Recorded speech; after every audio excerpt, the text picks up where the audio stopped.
préalable. Et que va faire le juge après? Il va acquitter l'innocent.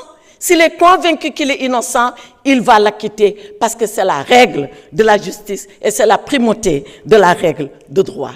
Que va faire le juge? Le juge va dédommager la victime. S'il est convaincu que c'est une victime et qu'elle a droit à un dédommagement, le juge va la dédommager sans aucun problème. Par contre, le juge va démasquer la fausse victime.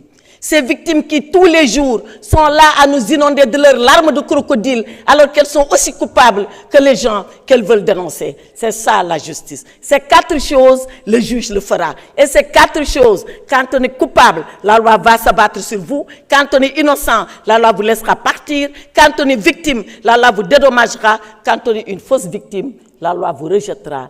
Et à la fin de tout ça, nous tous, nous ici présents, ceux qui sont dehors, comme les juges qui sont en train de juger, on sera jugé par le seul vrai juge. Et ce jour-là arrivera, croyez-moi mes chers collègues. Je vous remercie, monsieur le président. Merci, honorable.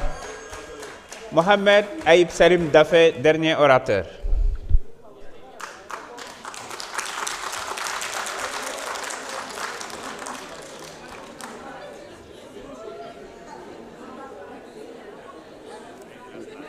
Merci, Président. Madame la ministre de la Justice, garde des Sceaux, chers collègues, on vient d'écouter la brillante plaidoirie de ma collègue. Et je pense que c'est une plaidoirie anticipée. Vous n'êtes pas encore en procès. Donc, rassurez-vous, il n'y a pas de procès en sorcellerie contre vous. Mais il y a des actes qui ont été posés, des faits qui sont là, matériellement établis. Et ce que tout le monde demande et réclame, c'est la justice. Maintenant, si vous avez mauvaise conscience, ou si vous avez à vous, comme on dit, qui se sent morveux se mouche. Donc, Madame la ministre de la Justice, garde des Sceaux, je voudrais vous féliciter et vous encourager, vraiment, par rapport à la confiance du chef de l'État et du Premier ministre. Et nous sommes en tout cas rassurés de votre stature et de votre engagement pour que justice soit faite. Di wax ni rek di jaajëfal d'abord tous les ex-détenus politiques, les victimes et les martyrs politiques nga xam ne ñëwoon nañu wuyu si la journée d'hommage du 7 décembre 2025 nga xam ne ça a été un moment fort où vraiment ils ont communié avec le président Ousmane Sonko et ils ont réclamé justice. Justice boobu nag bu ñëpp di réclamer gis nañ ni en tout cas ci dossier yooyu enquête yi démarré na ñoo ngi koy rafetlu parce que tey am na ay sama collègue député yoo xam ne ay victimes nañu te am na ñu ci jot auditionné au niveau de la section de recherche de Colobane luñ ciy ñaan nag mooy ñu yokkal leen seeni moyens pour que enquête yooyu gën a gaaw ñu décentraliser parce que tamit victimes yi nekkuñu woon rek Dakar am na ñu nekk dans la région de Diourbel am na ñu nekk dans la région de Saint-Louis et surtout dans la région de Ziguinchor parce que y a des témoins te témoins yooyu yëpp suñu buggee ñu jógee Ziguinchor jóge Touba jóge Saint-Louis déplacé wu day xaw a metti te sans ces témoins là il sera difficile d'établir les faits donc loolu vraiment ñoo ngi koy ñaan sur le cas également des martyrs Didier Badji et Fulbert Sambou ñoo ngi rafetlu également les avancées dans l'enquête et ñoo ngi leen di encourager en tout cas ci dynamique boobu pour que justice soit faite et que la lumière soit pleinement établie et que les coupables commanditaires et auteurs yi soient sévèrement punis. Madame la ministre de la Justice, garde des Sceaux, du 28 mai au 4 juin 2024 teniroon nañ fi des assises de la justice pour la réforme et la modernisation de la justice. Ci assises yooyu il y avait eu 2 constats.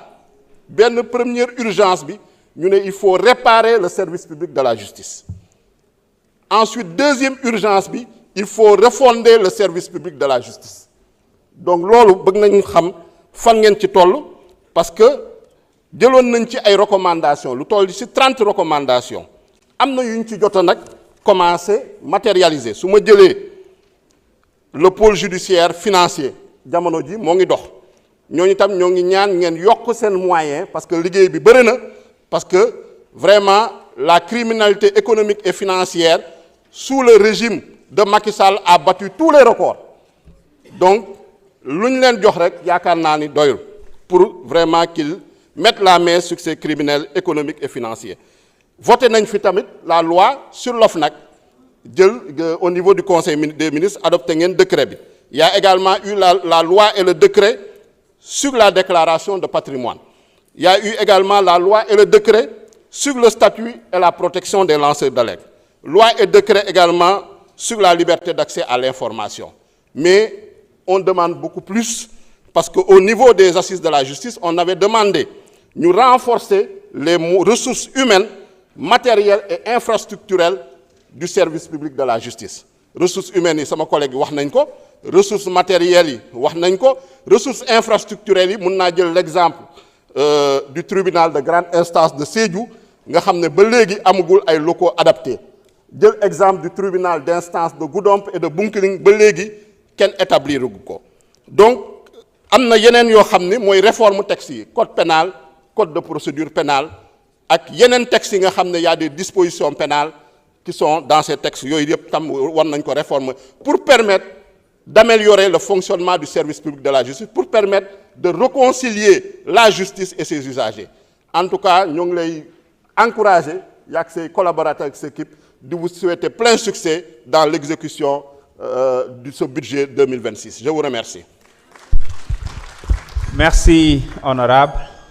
Mes chers collègues, nous allons suspendre la séance et nous allons reprendre à 14h30. La séance est suspendue.